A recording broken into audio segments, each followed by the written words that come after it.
Listo, adelante, doctor, por favor. Muy bien. Muy buenas tardes, doctores, y a cada uno de mis compañeros. No sé si se escucha. Se escucha bien, adelante. Ok, muy bien. Vamos a iniciar con lo que es nuestro tema. Mi compañera Sandra y yo vamos a dar lo que es la lesión renal aguda. Y pues comencemos, pues. Eh, Primero, antes que nada, pues como bien ven aquí, así van a estar los subtemas de nuestro tema. Y vamos a comenzar primero por la introducción. Y cabe resaltar de que vamos a hacer un repaso de anatomía y fisiología para poder hacer una comprensión más general de nuestra patología. Muy bien, hablando de la anatomía, pues tenemos de que el riñón, como bien sabemos, es el órgano funcional de la excreción urinaria y vamos a tener sus componentes principales, aparte de la glándula suprarrenal, como lo es el riñón, que está conformado por su corteza y su médula. Rodeado también por una cápsula llamada cápsula renal. Y en la corteza vamos a tener lo que son las partes principales del glomérulo y además de su médula, que contiene las columnas renales, las pirámides renales de la médula, que convergen en lo que es la papila renal, que desemboca en los cálices menores y posteriormente a sus cálices mayores para drenar a la pelvis renal. Y así, pues, continuar con el uréter, vejiga y uretra. Aquí tenemos un prospecto graficado de lo que es la anatomía renal. El ilio, que está conformado por su arteria renal, la vena renal y la pelvis renal. Fisiológicamente, vamos a resaltar lo que es la nefrona, ¿verdad? Que es la unidad funcional del riñón, en la cual va a estar formada por su parte tubular, su parte vascular y por la convergencia de ellas en el glomérulo. Eh, pues el glomérulo, como bien vamos a ver más adelante, juega un papel muy importante en lo que es nuestra fisiopatología, al igual que la parte tubular, en la cual está conformada por su túbulo contorneado proximal, su túbulo recto proximal, el asa de Henle, el túbulo contorneado distal, los túbulos colectores corticales y los túbulos colectores modulares hacia el túbulo colector central, ¿verdad? También su glomérulo, como bien miramos en esta imagen, el cual está formado por el corpúsculo renal, su arteriola aferente, su arteriola deferente, su aparato glomerular y la mácula densa, que está ubicada principalmente en el túbulo contorneado distal. El corpúsculo renal, que contiene lo que son el mesangio intraglomerular, los podocitos y la membrana basal glomerular, que están encargadas principalmente de la filtración y la polaridad de las partículas filtradas, las células mesangiales, las células glomerulares y la luz capilar, que son rodeadas por los podocitos, ¿no? Exterior a ello, pues tenemos el espacio de Bowman, la cápsula de Bowman, que van a jugar un papel importante en lo que son las presiones de filtración.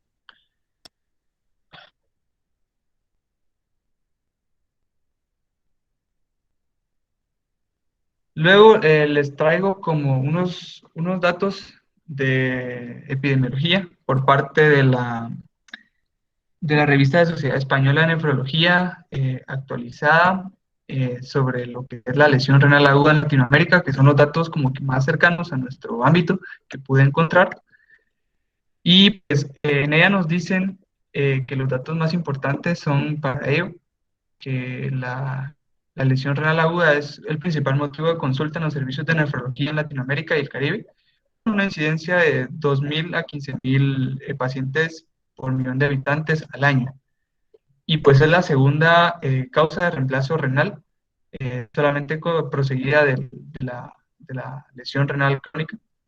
Y su incidencia es de 533 pacientes por millón de habitantes al año. En nuestra, en nuestra bibliografía, en Harrison, en la epidemiología habla de que hay un riesgo mayor de muerte y desarrollo de enfermedad renal crónica en todos los pacientes que necesitan hospitalización. Por ello es importante, ¿verdad?, de que nosotros detectemos precozmente este tipo de lesiones para poder darles un manejo adecuado. Una diálisis temprana nos va a referir de que el paciente puede tener una mayor probabilidad de desarrollar una nefropatía en etapa terminal.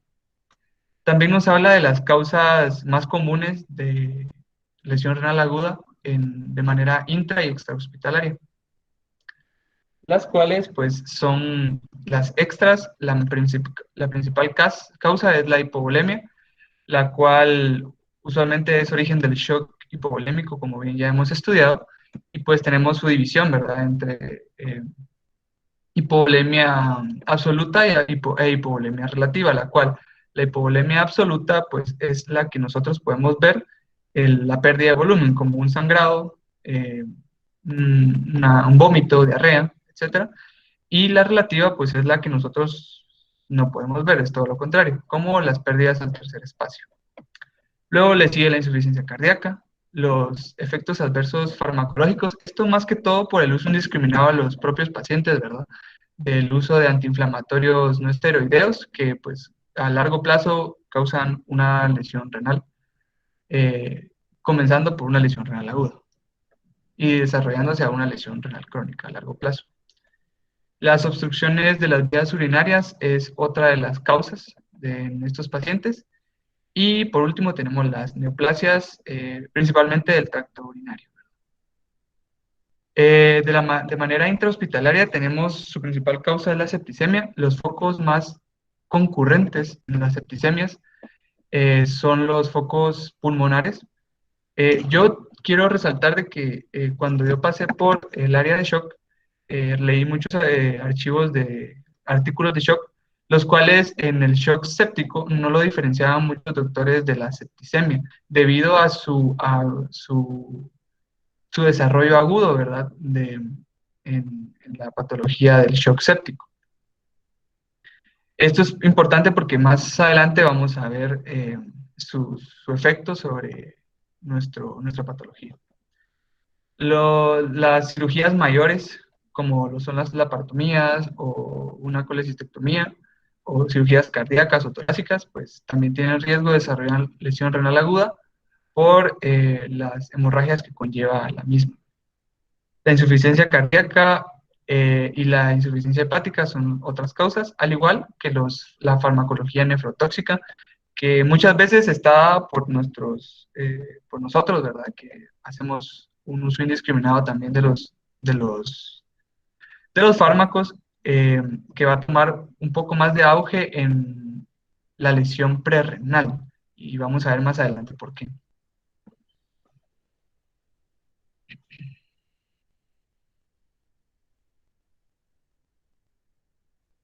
En la definición de lesión renal aguda o acute kidney injury, en sus siglas en inglés AKI, les traje dos formas de definirlo. Según nuestra bibliografía y según los lineamientos, las guías clínicas de insuficiencia de lesión renal aguda de la CADIGO. Así que vamos primero con la bibliográfica. Las claves para ello son la filtración glomerular, oliguria y anuria, que la voy a explicar un poquito más adelante. En esta nos define de que la lesión renal aguda es una falla abrupta de la filtración renal y la función excretora en de días a semanas, con efecto de la retención de productos nitrogenados. Como bien sabemos, el principal es el BUN, o nitrógeno ureico en sangre, perdón, y otros desechos que elimina el riñón. En su principal método de diagnóstico su principal valor, perdón, de diagnóstico es la creatinina.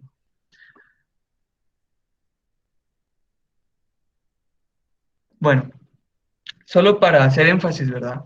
como dije al principio, la filtración glomerular es el centro de toda nuestra patología. Y entender la filtración es parte del desarrollo de este tema. Así que, como bien sabemos nosotros, la excreción o la disminución de la excreción, que es también parte de nuestro tema, un enfoque principal de la definición de aquí, tenemos de que va a ser, de acuerdo, va a estar eh, denotada por la filtración, la reabsorción y la secreción, la cual su funcionamiento por parte del glomérulo es de acuerdo al volumen que ingresa en la arteria arteriola aferente, pasa a los capilares glomerulares y posteriormente todo el material filtrado pasa a lo que es la cápsula de Bowman y al sistema intertubular. Luego, los capilares peritubulares se encargan de lo que es la reabsorción de las partículas y secreción. Entre ellos, los principales que vamos a resaltar hoy en esta presentación es el sodio, ¿verdad? El cual su mayor reabsorción se da en lo que es el túbulo proximal, el túbulo contorneado distal y a lo largo de de todo el sistema tubular. Luego tenemos lo que es la parte de la fisiología del glomérulo, que tenemos que entenderlo también para poder entender la filtración glomerular. Y pues la filtración está medida por un juego de las presiones, ¿verdad? La presión filtrada neta está denotada por la presión hidrostática glomerular, que es la fuerza que conlleva la misma presión sistémica, ¿verdad? En esta parte del, del riñón, menos la presión de la cápsula de Bowman, que es como la fuerza que tiene que vencer todo el flujo para poder filtrar sus partículas, además de la presión oncótica glomerular, que como bien sabemos es la presión que, que absorbe, por decirlo así, al espacio el agua, ¿verdad? Por el aumento de la osmolaridad. Al final, la presión de filtración neta nos va a dar un total de 10 milímetros de mercurio y se va a multiplicar por el coeficiente de filtración para poder sacar la filtración glomerular. Ahora, las guías de lineamiento clínico de lesión renal aguda de la CADIO nos dan otros parámetros. Aquí les puse los valores normales de los parámetros más importantes que menciona la CADIO, que son la creatinina sérica, en hombres y en mujeres, el BUM y la excreción urinaria normal. Entonces, según la CADIO, la forma de definir a una lesión renal aguda es por medio del incremento de la creatinina sérica mayor a 0.3 miligramos por decilitro en 48 horas, el incremento mayor al 1.5 de los requerimientos basales que se presuma hayan sucedido alrededor de los 7 días o una semana, o el volumen urinario disminuido menor a 0.5 ml por kilogramo por hora en 6 horas. Ahora, lo que vamos a estar viendo normalmente en el hospital, ¿verdad? Es esta tablita, ¿ya? Que muchos, no sé si han visto o han tenido un paciente renal con lesión renal, que lo clasifican en estadios 1, 2, 3, CADIO 1, 2 o 3, ¿ya? Aquí es donde ellos se basan para clasificarlo de esa forma. Los estadios CADIO 1, 2 y 3 son específicamente para ver el grado de severidad, el nivel de severidad, más no es el grado de tratamiento. Por ello, vamos a explicarlo más adelante según las tablas que conseguí. Y ahora, pues tenemos de que el Stage 1 nos dice que los valores normales son de 1.5 para clasificarlo en Stage 1, de 1.5 a 1.9, perdón, de los requerimientos basales, con una excreta urinaria menor a 0.5 de 6 a 12 horas. En el Stage 2 tenemos de que es de 2 a 2.9 de los requerimientos basales con una excreta urinaria reducida del 0.5 en 12 horas, o mayor a 12 horas, perdón. En el stage 3 tenemos tres parámetros, el cual puede ser el aumento de 3 veces en los requerimientos basales de la creatinina sérica, el incremento de la creatinina sérica mayor a 0.4 miligramos por decilitro, o el inicio de una terapia de reemplazo renal eh, en pacientes menores a 18 años con una disminución del filtrado glomerular menor a 35 ml por minuto por 1.5 metros cuadrados, que es el área de superficie total, con nuria o disminución del 0.3 ml por kilogramo por hora mayor a 24 horas. Solo, doctor San Juan, antes de que pase a la siguiente, ¿Sí? solo para que quede bien claro acá, la estadificación de Aki nos es muy útil para poder de alguna forma establecer el pronóstico de que un paciente evolucione a falla renal permanente, sostenida o eventualmente a falla renal crónica. Y se basa en el nivel de creatinina que el paciente tenía basalmente al ingreso. Es decir, puede ser que haya tenido un 0.5 o que haya tenido un 0.9, pero de ahí en adelante es que vamos a ir estableciendo el nivel de elevación de dicho parámetro.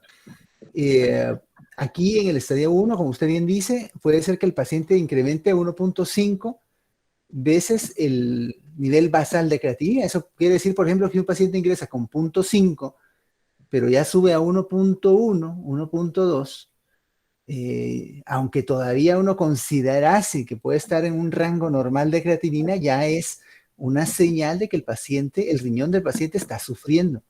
Ese es por el lado de la creatinina. Y por el lado de la excreta urinaria, lo que quiere decir acá es qué tanto se logra o se ha reducido la excreta urinaria del paciente en un periodo determinado de tiempo, o qué tanto excreta el paciente en ese periodo. Por ejemplo, aquí en el estadio 1, el paciente tiene una excreta urinaria en las primeras 6 a 12 horas con menos de 0.5 mililitros por kilo hora. Pero si usted se da cuenta, ya en los otros parámetros ya incluyen tiempos más prolongados de entre 12 y 24 horas.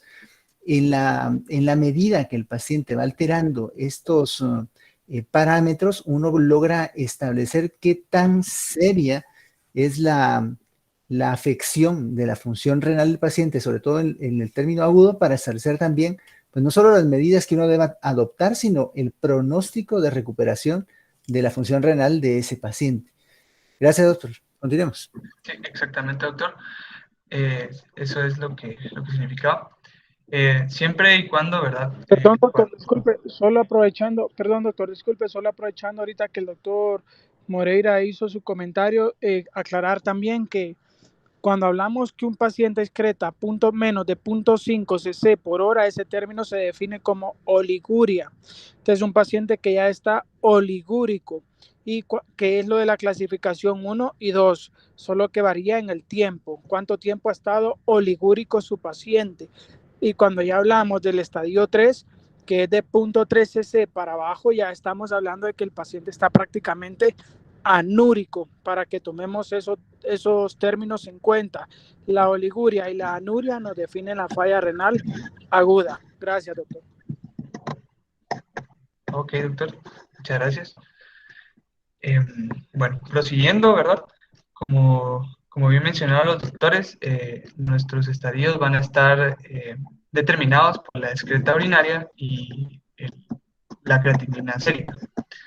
Estos serían los parámetros y posteriormente encontré un leve resumen, ¿verdad?, de los niveles de lesión renal aguda en los cuales el estadio 1 se puede clasificar como un riesgo de poder desarrollar la lesión renal aguda.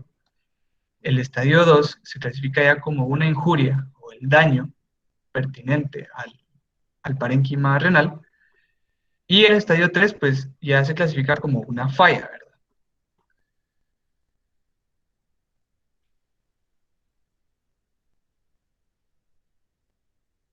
Ahora, en la etiología, vamos a a clasificarlos según el lugar de origen, ¿verdad? De la falla. En estos pueden ser de forma prerrenal, renal o postrenal. La prerrenal también se puede llamar de forma una hiperazoemia prerrenal, la renal de una forma intrínseca y la postrenal como una forma obstructiva. Las causas de cada una, pues las resume muy bien el libro y me pareció de manera pertinente presentárselas, ya que pues se comprende de mejor forma.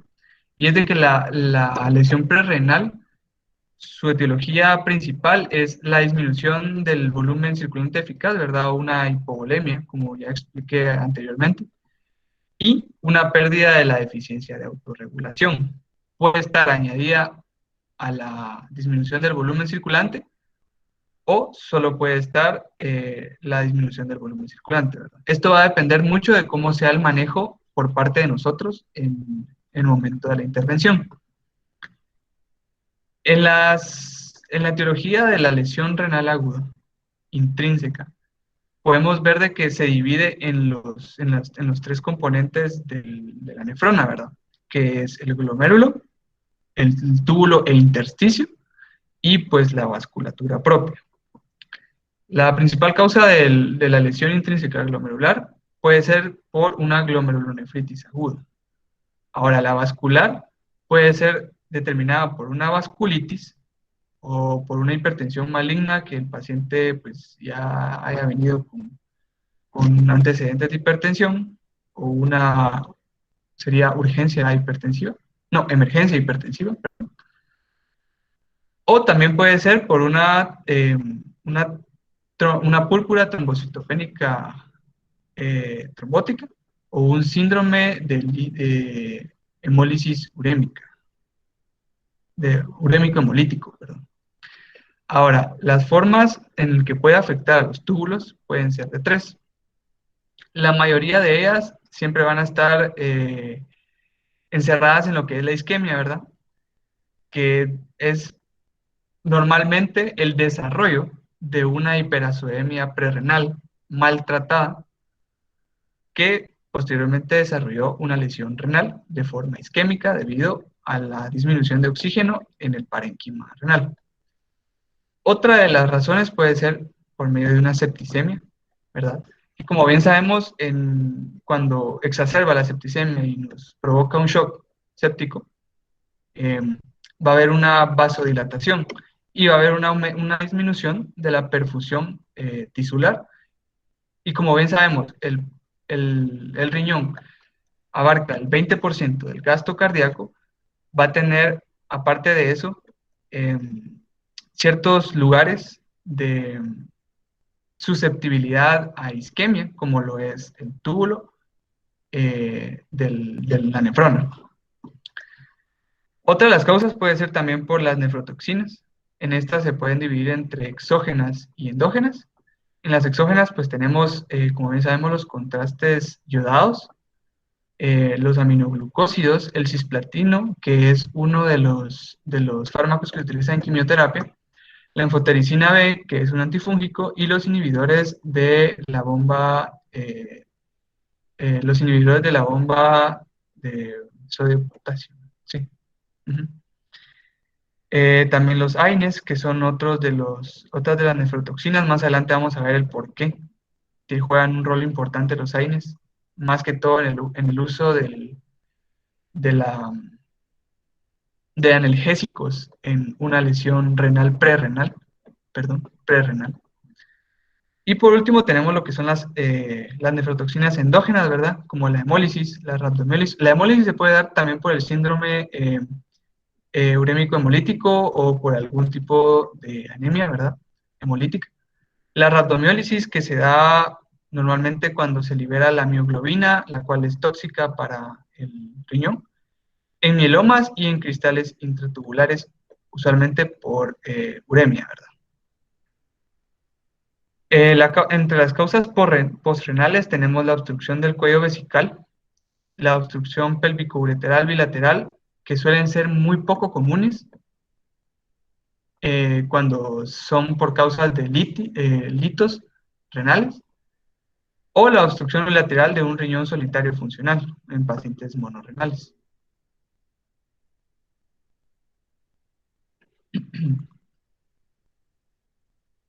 Bueno, entonces entramos de lleno a lo que es en la fisiopatología, ¿verdad?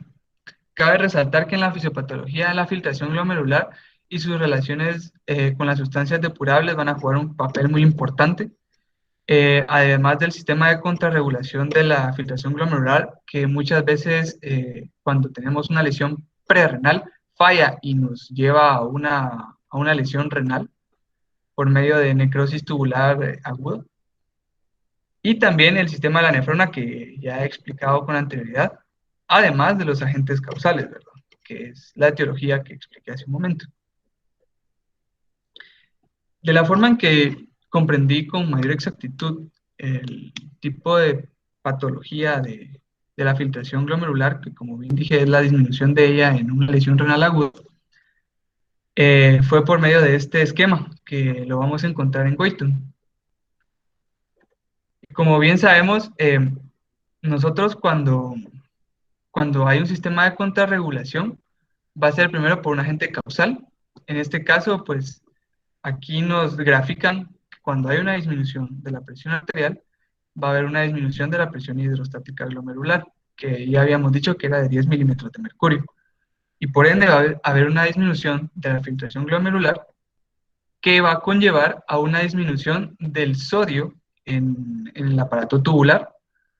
Esto se traduce como una disminución de la osmolaridad tubular y que posteriormente, por medio del sistema de la mácula densa, que es un osmoreceptor, va a segregar lo que es la adenosina para el aparato yuxtaglomerular, las células extraglomerulares, y van a segregar lo que es propiamente la renina, que como bien sabemos, el sistema renina-angiotensina, la renina es una enzima que provoca la conversión del angiotensinógeno segregado por el hígado a angiotensina 1, y posteriormente por medio de la enzima convertida en la angiotensina, que es segregada por el pulmón, va a conllevar a la producción de angiotensina 2, que en este caso va a ser directamente proporcional al aumento de la renina.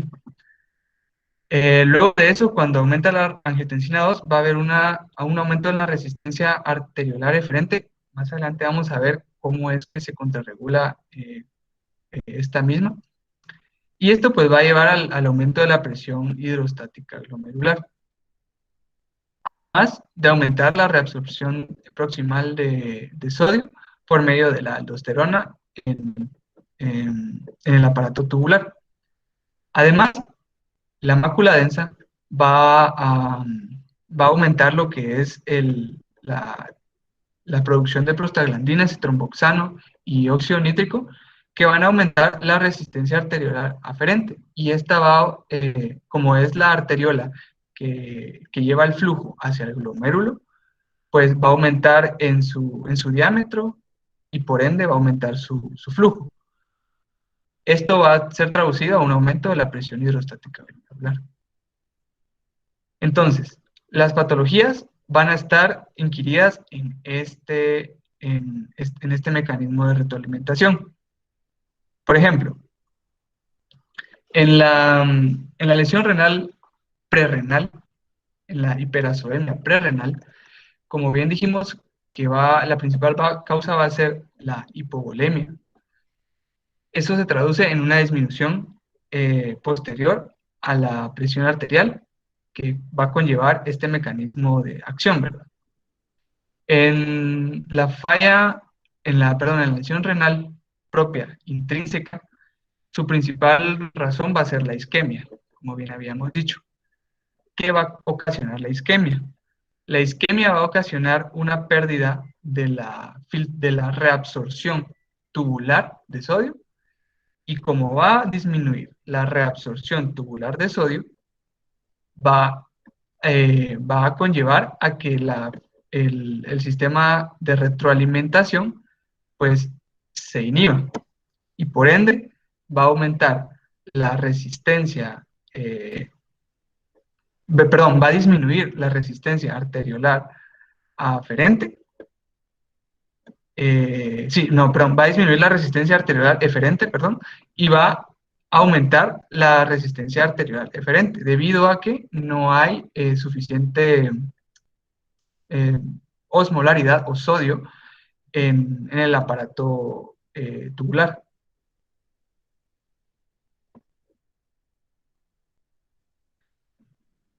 Ahora, en la hiperacemia prerrenal, en nuestra bibliografía nos esquematizaban el uso el efecto que tenía el uso de los AINES y de los inhibidores de la angiotensina 2. ¿Qué va a pasar? Cuando tenemos un paciente en estado normal, pues va a haber una adecuada filtración glomerular. Cuando este paciente comienza con falla, va a haber una conservación por medio del sistema, el sistema de prostaglandinas vasodilatadoras de la arteria deferente y el sistema de la angiotensina 2, que aumenta la resistencia de la arteriola eferente. Esto va a provocar una conservación del filtrado glomerular y pues una mejoría en el paciente hasta cierto punto. Si en este dado no se trata, pues va a exacerbar a una lesión tubular aguda. Ahora, ¿qué pasa cuando nosotros utilizamos AINES en pacientes con una hiperacemia prerrenal? Pues va a pasar esto, ¿verdad? Va a haber si vamos a inhibir los AINES, pues va a inhibir la prostaglandina debido a la inhibición debido a que las prostaglandinas, debido a que los AINES inhiben lo que es la ciclooxigenasa de una forma no selectiva y por ende van a inhibir a las prostaglandinas vasodilatadoras de la arteria aferente. Esto conlleva a una disminución del filtrado glomerular y por ende una lesión. Cuando utilizamos los inhibidores de la angiotensina 2, en este caso pueden ser unos IECAs o unos ARA2, va a haber una inhibición de la propia molécula que va a disminuir la vasoconstricción de la arteriola eferente. ¿Y qué pasa si hay una disminución de la vasoconstricción de la arteriola eferente? Se va a dilatar esta propia arteriola y va a aumentar el flujo de salida del glomérulo, ¿verdad? Y esto va a disminuir, pues, la filtración glomerular y conllevaría después de eso a un daño.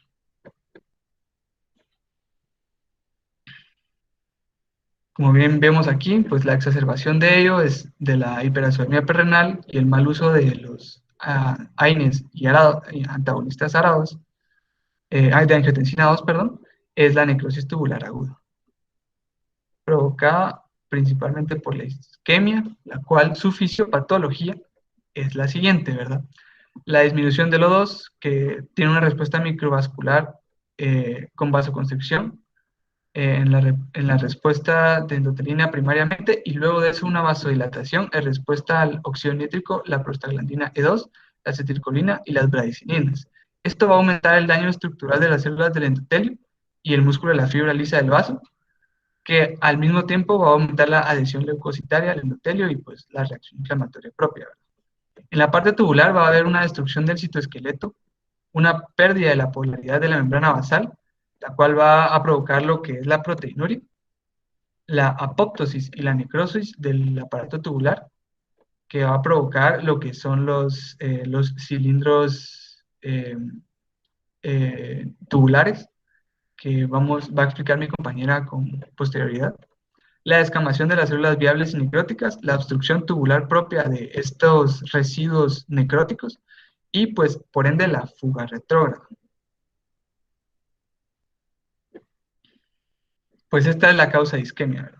Que es parte de la lesión intrínseca del riñón en su contexto tubulointersticial.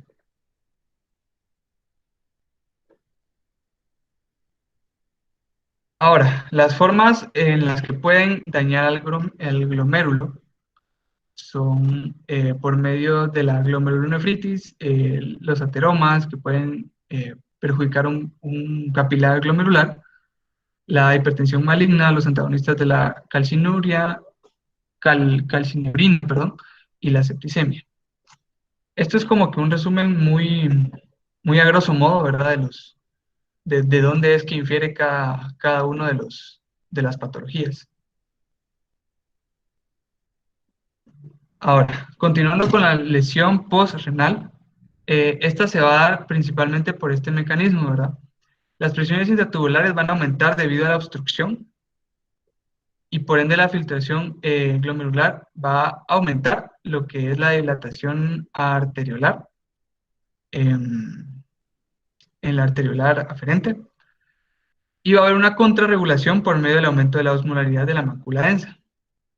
Como va a haber un aumento de la osmolaridad tubular, va a haber un aumento posterior de la vasoconstricción de la arteriola aferente, lo cual va a disminuir posteriormente la perfusión glomerular y luego la filtración glomerular. Esto es muy importante saberlo junto a las formas, a los lugares de reabsorción de sodio, porque va a variar en estas tres etiologías la fracción excretada de sodio, que es un marcador muy importante para diferenciar estas tres etiologías, de la prerrenal, renal y postrenal, además de la excreción de orina, ¿verdad? Las causas, como bien habíamos dicho, la obstrucción del cuello vesical va a estar dotada de un 60%. Normalmente en hombres va a ser por algún cáncer prostático o una hipertrofia benigna prostática. En las mujeres, un cáncer cervical que pueda obstruir la uretra. La vejiga neurogénica, que su principal acción es evitar, pues, o sea, lo que pasa ahí es de que la vejiga, pues, no se relaja por el aumento de la conducción parasimpática de esta vejiga. Y las otras causas que son ureterales, muy poco comunes, la litiasis, como bien habíamos dicho, que normalmente cuando es total va a inferir más que todo en pacientes monorrenales. Y pues el cáncer, ¿verdad? Que puede obstruir tanto uno o dos uréteres o la misma uretra.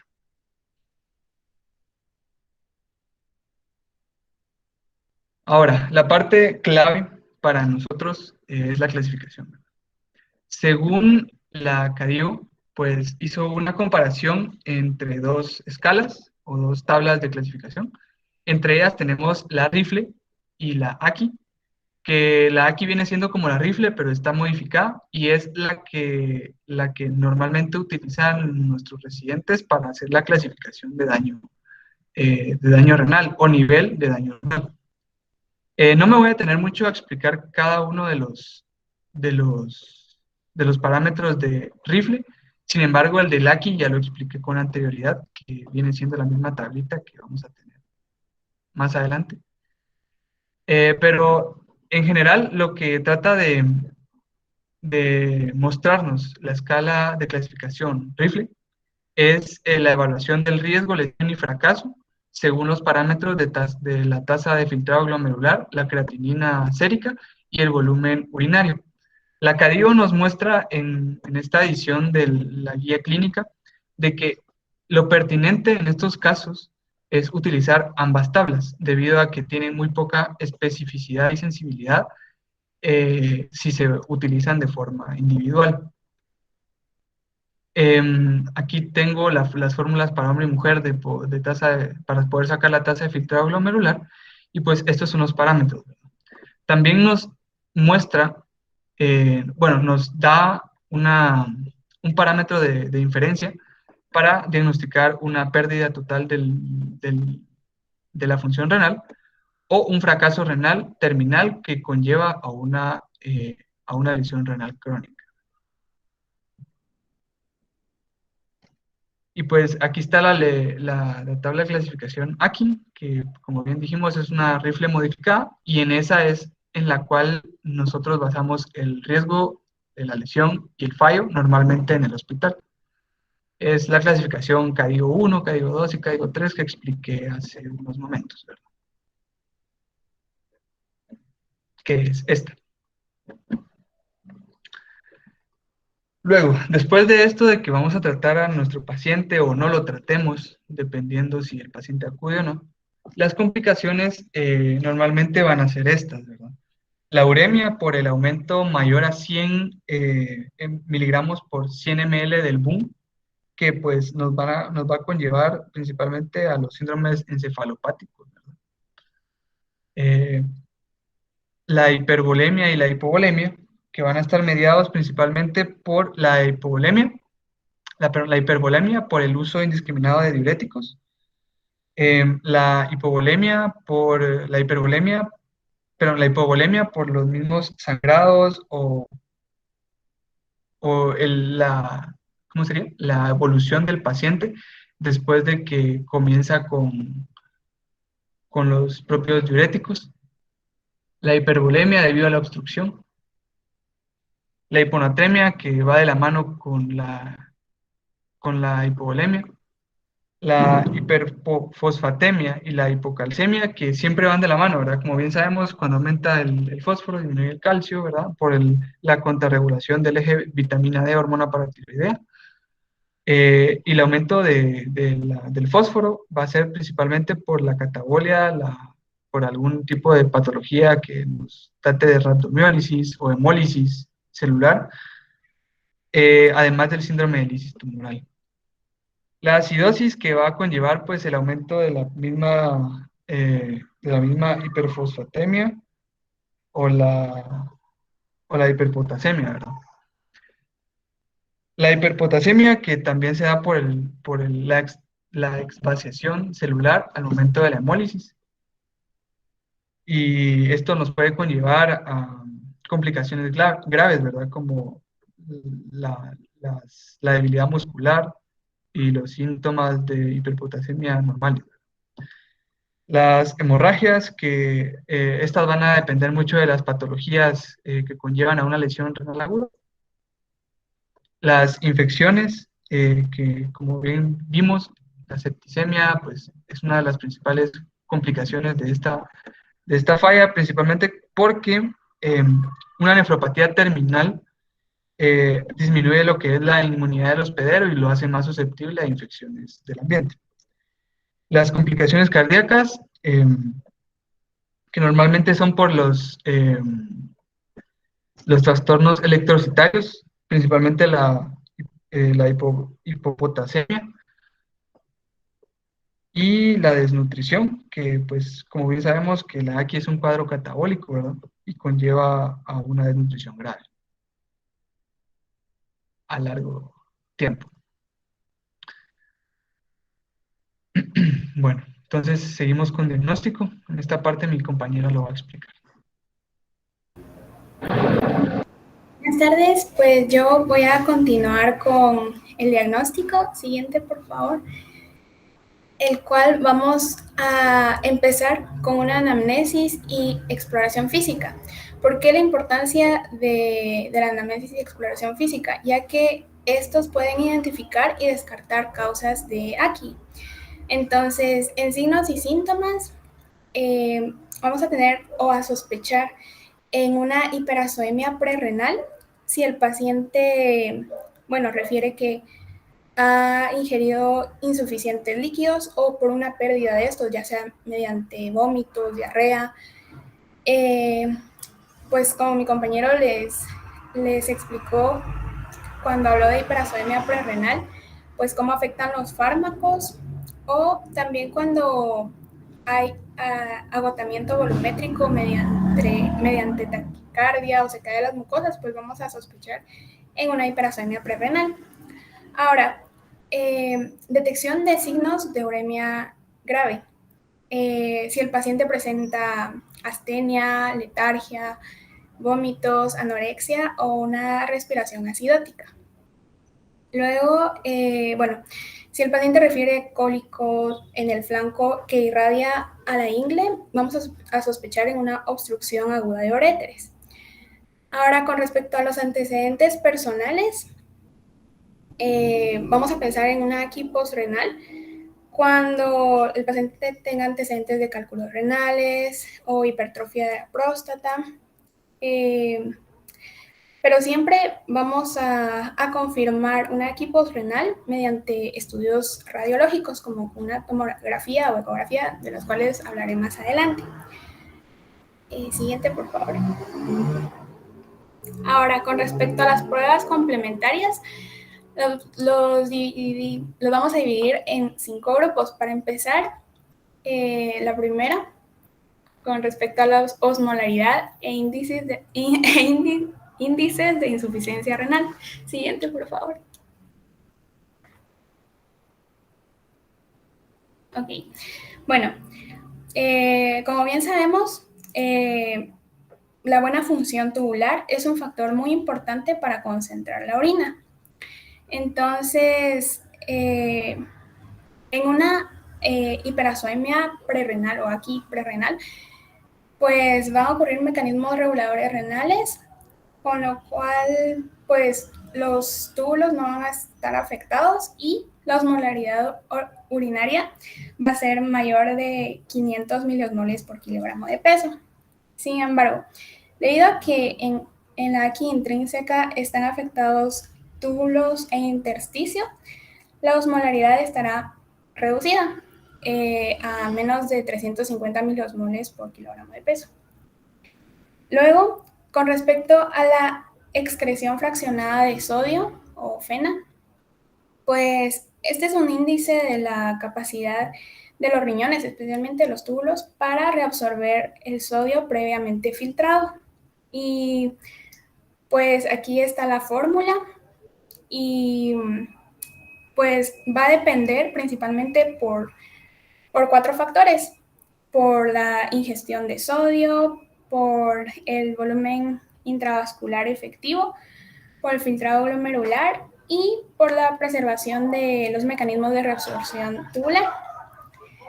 Entonces, si hay una FeNA menor de 1%, vamos a pensar en hiperacemia prerrenal, y en aquí isquémica será mayor del 1%.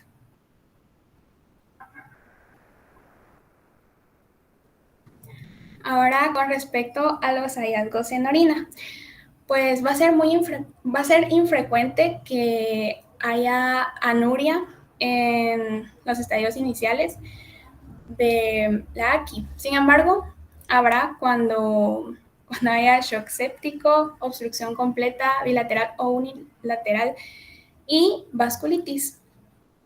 Ahora, la oliguria, vamos a definir oliguria como la excreción de orina menor de 400 mililitros en 24 horas. Pues también va a haber oliguria cuando haya una AQI prerrenal o necrosis tubular aguda. Ahora, si encontramos una orina roja o parda y pues esta persiste después de ser centrifugada, pues podemos pensar en una nefropatía por pigmento, ya sea por hemoglobina o mioglobina, y pues será indicativo de rabdomiólisis o hemólisis. Antes de pasar al sedimento urinario, es importante saber que pues el examen general de orina y el sedimento urinario son muy útiles. Sin embargo, debido a la baja especificidad y sensibilidad que estos tienen, siempre es importante correlacionarlos con la clínica. Siguiente, por favor.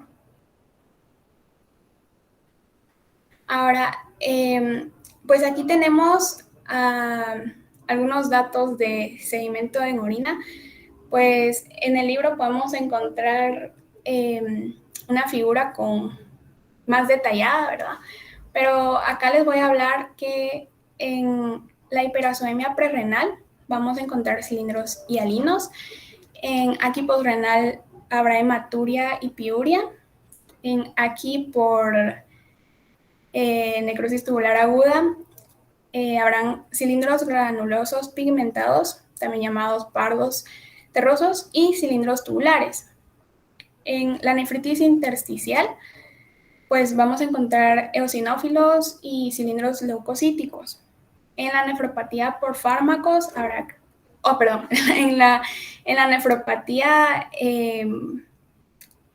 por urémica aguda, habrá cristaluria, así como por algunos fármacos, como por ejemplo la amoxicilina o aciclovir. Y pues en la glomerulonefritis vamos a encontrar cilindros hemáticos. Siguiente, por favor.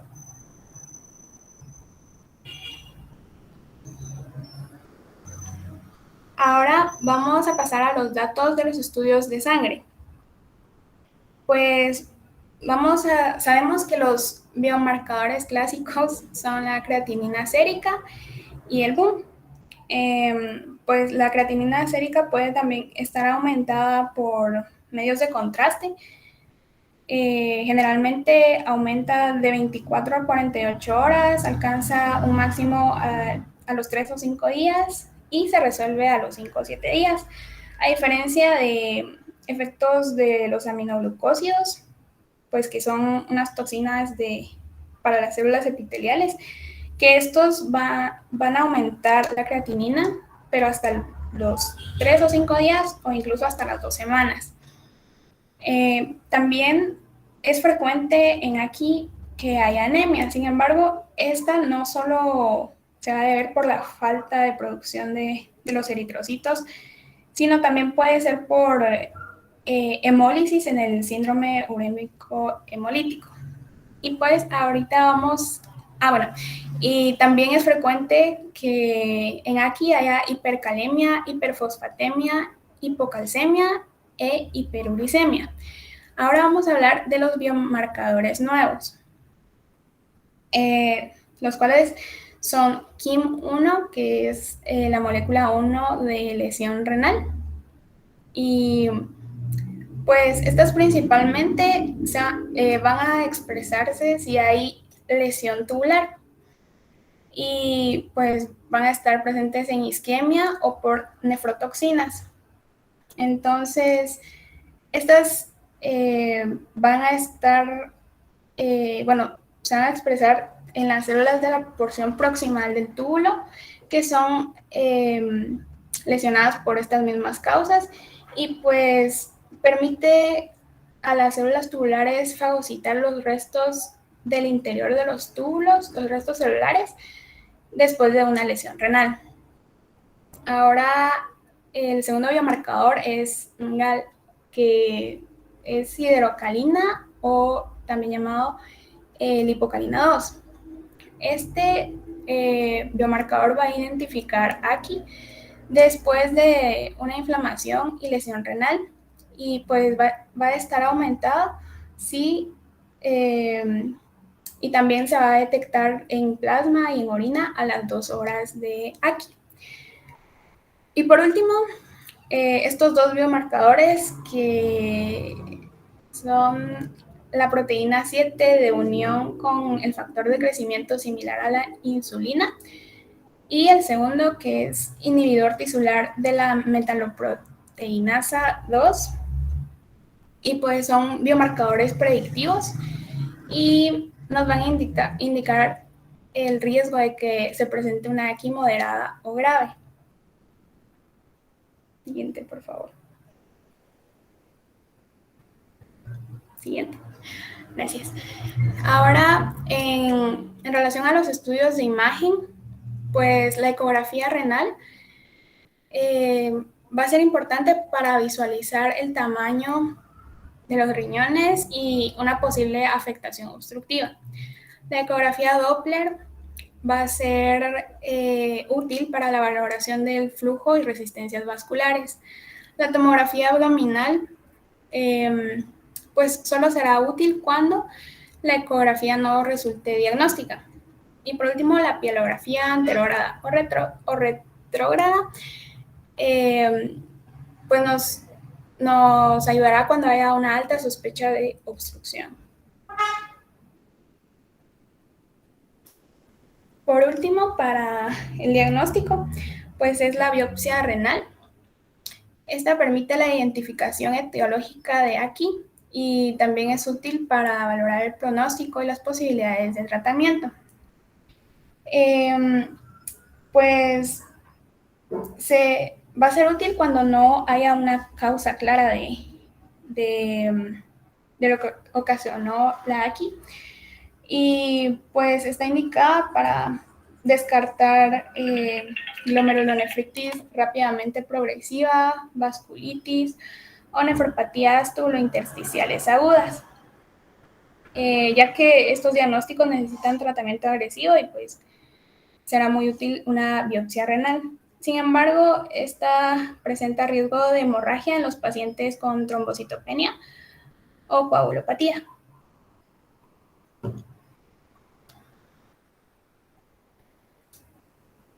Y por último, les voy a hablar sobre el tratamiento.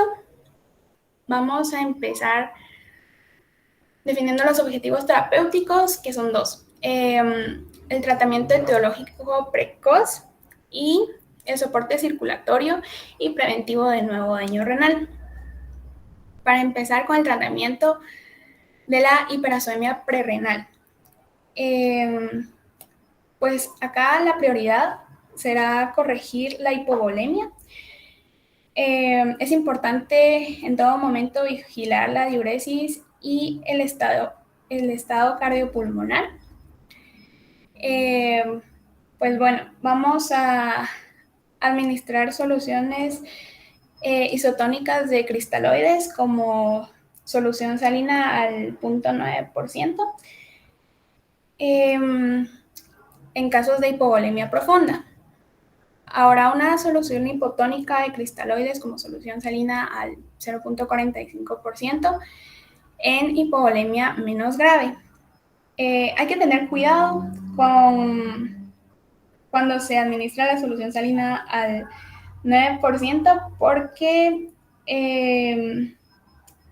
pues a veces puede haber una administración también excesiva de cloro, lo cual puede ocasionar acidosis metabólica hiperclorémica y afectar también la tasa de filtrado glomerular. Por último, es importante optimizar la función cardíaca mediante inotrópicos o antiarrítmicos. Siguiente, por favor. Bueno, en la AQI intrínseca, pues cuando haya glomerulonefritis o vasculitis, se tratará con inmunodepresores o plasmaféresis. En la nefritis intersticial alérgica por fármacos, será necesario suspender los fármacos. En la AQI por esclerodermia, se va a tratar con inhibidores de la enzima convertidora de angiotensina. Y en la púrpura trombocitopénica, trombótica y síndrome urémico hemolítico. Gracias, doctor. Síndrome urémico hemolítico, pues se va a tratar con plasmaféresis. Es importante saber que estos últimos se tratarán de una urgencia médica. Siguiente, por favor. Y pues en la AQI postrenal, pues es importante la identificación y corrección inmediata de la obstrucción, ya que esta puede prevenir el daño permanente por éstasis de la orina. Entonces, cuando haya estenosis uretrales, se va a requerir el tratamiento mediante sonda transuretral. Cuando haya deficiencia funcional de la vejiga con una sonda suprapúbica de la vejiga y en obstrucción de uréteres mediante una sonda percutánea de nefrostomía o endoprótesis ureteral. Siguiente, por favor.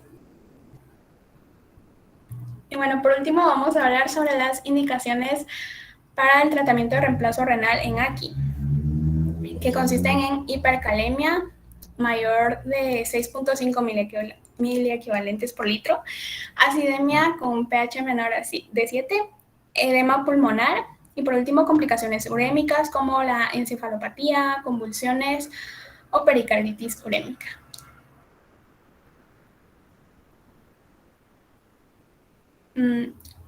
Pues eso es todo. Muchas gracias a cada uno por su atención.